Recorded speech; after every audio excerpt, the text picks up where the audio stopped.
Assalamualaikum warahmatullahi wabarakatuh. Selamat pagi para pemirsa, para subscriber, para orang tua serta anak-anakku dan rekan guru semua.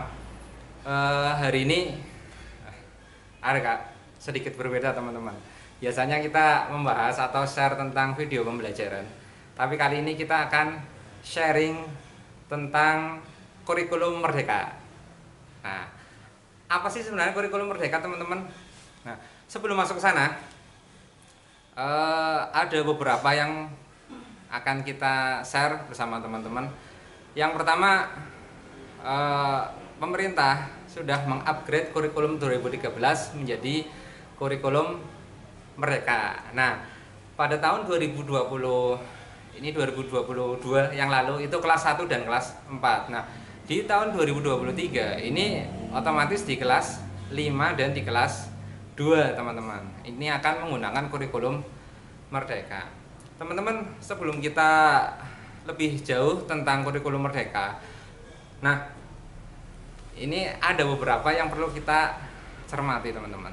Kita tanya pada diri kita, khususnya saya sendiri, tanya pada diri saya sendiri, sebenarnya sebagai seorang pendidik, apa sih tugas dari pendidik itu? Kita sebenarnya mau ngapain aja? Jangan-jangan kita berangkat dari jam 7, mengajar, pulang, besoknya kayak gitu lagi, tapi tidak ada sesuatu yang membuat kita itu ada alasan tertentu yang kuat untuk kita melakukan aktivitas itu. Jangan-jangan kita hanya berpatokan pada tanda kutip. Nah, kita harus tanya dulu teman-teman, sebenarnya apa sih jati diri sebagai seorang pendidik? Ternyata dari kata mendidik aja, ternyata pendidikan itu sepanjang hayat. Ini Ki Hajar Dewantara sudah menyebutkan bahwa pendidikan sepanjang hayat. Bahkan pada zaman dahulu Nabi besar kita, Nabi Muhammad SAW, bahwa belajar dari dari lahir, dari dalam kandungan sampai ke liang lahat. Nah, inilah yang menyebabkan atau mendasari tentang perubahan kurikulum 2013 menjadi kurikulum merdeka. Nah, teman-teman, ini saya kayak orang pejabat atas ya teman-teman. Enggak, yang penting kita sharing aja teman-teman. Ki Hajar Dewantara pada zaman dahulu sudah membuat sebuah bukan peribahasa ya, ini sebuah statement yang luar biasa bahwa kebudayaan zaman sekarang itu merupakan buah pendidikan kita pada saat kita waktu SD, waktu kecil teman-teman. Jadi kebudayaan yang kita lihat sekarang itu buah dari pendidikan kita pada waktu kita masih kecil. Nah, ini Ki Hajar Dewantara sudah menyebutkan, sudah memberikan statementnya itu jauh-jauh sebelumnya teman-teman. Makanya pentingnya sekali bahwa pendidikan di usia sekolah itu sangat penting. Nah, teman-teman, statement dari Ki Hajar Dewantara ada 3 tentang dunia pendidikan. Yang pertama yang teman-teman sering dengar adalah ing madya mangun karsa, dan yang kedua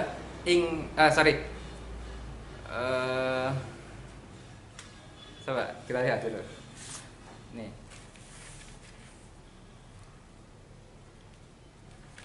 Nah, lupa teman-teman, nggak apa-apa ya, namanya orang juga lupa juga ya. Ing ngarsa sung tulodo, ing madya mangun karsa, dan tutwuri handayani. Jadi seorang pendidik itu harus ada 3 di dalamnya. Jadi harus ingarso sung tulodo, artinya menjadi contoh bagi pendidik, bagi peserta didiknya. Dan yang kedua harus menjadi ing madya mangun karsa, harus memberikan dorongan, harus menyemangati siswanya. Dan yang ketiga tutwuri handayani, yaitu guru harus membuat siswanya itu dapat mandiri dan merdeka dalam belajar. Lah, inilah kata-kata merdeka belajar inilah yang mengupgrade, yang akhirnya mengupgrade.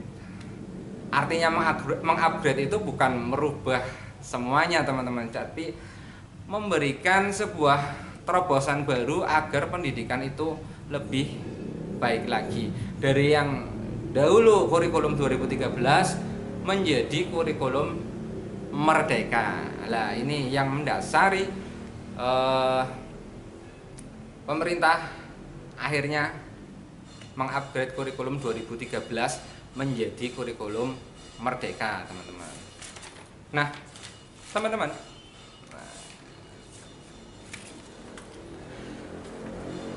pendidikan itu gini teman-teman. Kalau zamannya saya itu lahir enggak. Saya waktu sekolah itu enggak ada istilahnya HP, enggak ada. Motor aja enggak. Jadi kalau sekolah ya naik sepeda. Mungkin teman-teman juga seperti itu ya. Tetapi teman-teman, apa yang terjadi? Era sekarang, pada zaman sekarang itu sudah berbeda dengan zaman yang dahulu. Makanya pendidikan itu sangat dinamis, teman-teman. Dan kita tidak bisa menghindari itu.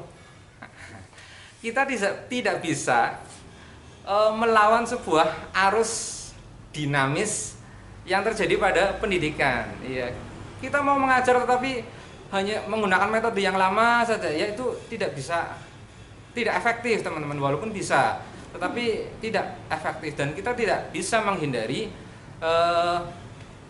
derasnya arus informasi yang masuk ke dunia pendidikan, teman-teman. Nah, makanya ada 3 konsep yang pas menurut Ki Hajar Dewantara.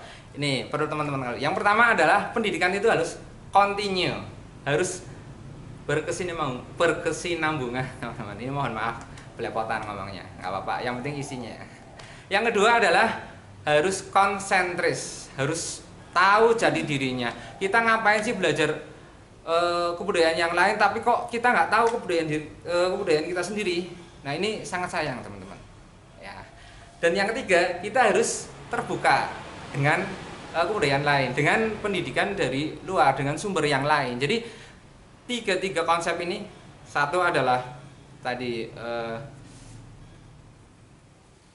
continue, yang kedua adalah konsentris, dan yang ketiga adalah konvergen. Ini harus dilakukan seiring, harus bisa dilakukan semuanya. Pendidikan itu harus bisa meliputi 3 ini, harus continue, harus konsentris, kita harus fokus pada diri kita, pada jati diri bangsa kita, dan juga kita harus konvergen, menerima sumber-sumber dari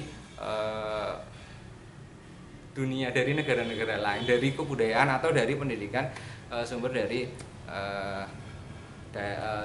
negara-negara lain, bangsa-bangsa lain. Nah, seperti itu, teman-teman. Ini kurikulum merdeka. Nah, pendidikan itu gini, teman-teman. Pendidikan yang utama, yang paling penting adalah kecerdasan budi pekerti, teman-teman. Ini juga sudah disebutkan sabda dari Kanjeng Nabi Muhammad, dari Nabi kita, Nabi Muhammad SAW. Nah, bahwa akhlak, nah budi pekerti kan akhlak. Akhlak itu ada di atas ilmu. Inilah kurikulum merdeka.